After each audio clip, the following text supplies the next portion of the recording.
On va commencer sans attendre avec une démonstration de l'outil. Donc là, je vais mettre un lien Apollo que j'ai envie de scraper, le nombre de prospects que j'ai envie de scraper. Donc là, j'ai mis 500. Et on va voir que là, sur la page, en fait, il y a tous les noms, tous les emails et tous les profils LinkedIn et les noms d'entreprises qui vont tout simplement apparaître à l'écran, comme vous pouvez le voir. Donc maintenant, je vais vous montrer comment on fait ça. On se retrouve directement sur le back-end. Donc on est sur N8N comme d'habitude. Donc comment ça fonctionne? Je commence avec un trigger on form. Pourquoi? Parce qu'une fois que j'active ici ce workflow, je pourrais tout simplement utiliser l'URL qui me sera donné et ça me fait gagner du temps parce que j'ai pas besoin de repasser par N8N. Donc voilà, donc on commence avec le form que du coup vous avez vu à la démo au début de cette vidéo. On va lancer un scrapper Apify. Donc Apify, pour ceux qui ne connaissent pas, c'est ce site où on a accès à tout plein de scrappers pour les utiliser avec une API. Donc on voit ici, on est sur le scrapper et on voit ici l'input qu'il nous demande et nous on utilise la version JSON pour faire la liaison avec le scrapper. Donc il nous demande ici le lien qu'on veut scraper ainsi que le nombre de personnes qu'on veut scraper maximum. À savoir qu'il faut minimum 500 personnes pour ce scrapper pour qu'il fonctionne, sinon il va rien vous rendre du tout. Du coup, je lance le scrapper, je fais une petite pause, juste une seconde le temps que ça se lance. Donc ici, on arrive sur cette petite boucle. Donc on va demander le statut. Le statut, ça correspond à quoi? Ça correspond à est-ce que le scrapper a fini de scraper ou est-ce qu'il est encore en train de scraper? Parce que l'idéal ici, enfin l'objectif en tout cas, c'est de ne pas avoir à aller sur N8N et que ça fonctionne en fait. Parce que si on ne fait pas de cette manière, ça va pas fonctionner.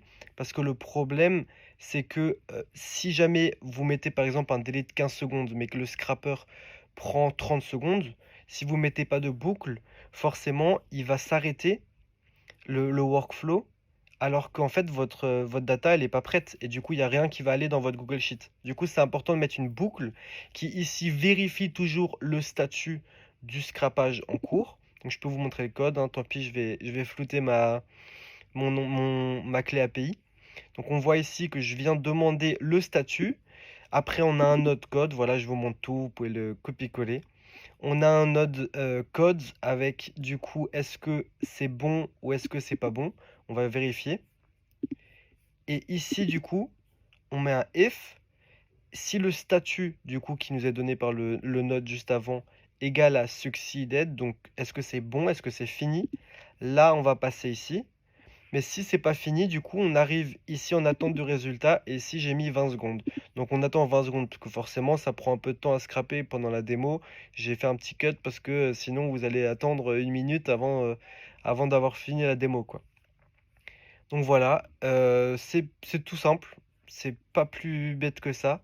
On va remonter sur récupérer les infos. Ici, on va faire un appel à nouveau à notre scrapper Apify. On va tout simplement récupérer les infos une fois qu'elles ont fini d'être scrappées. Et toutes ces infos, ensuite, on va les sauvegarder sur Google Sheet. Voilà, j'ai préparé du coup la Google Sheet que vous avez vu avant et je vais mapper manuellement parce que le scrapper renvoie beaucoup de données et c'est des données dont moi personnellement dans ma prospection, bah, j'ai pas forcément besoin et du coup je viens scraper vraiment les informations qui m'intéressent. En l'occurrence, first name, last name, l'email, le LinkedIn, ça peut toujours être pratique et la company name. Et parfois je mets aussi company website. Là pour cette démo je l'ai pas mis mais je le mets aussi régulièrement. Voilà. Et ensuite, vous avez juste à prendre l'URL du coup, juste ici et vous pouvez scraper pour 1,20 € les 1000 leads. Et quand vous créez votre compte Apify, pardon, quand vous créez votre compte Apify, vous avez déjà 5 € gratuits, donc ça vous fait déjà un paquet de leads gratuits dès le début. Merci d'avoir suivi cette vidéo. Si vous voulez plus de tutos qui sont utiles pour la génération de leads, n'hésitez pas à vous abonner. Je suis le cofondateur de Bicari, une agence de génération de prospects et on met à disposition tous nos templates qui nous font tourner notre agence dans notre communauté que vous verrez dans le premier lien dans les commentaires. Merci à tous, à très bientôt.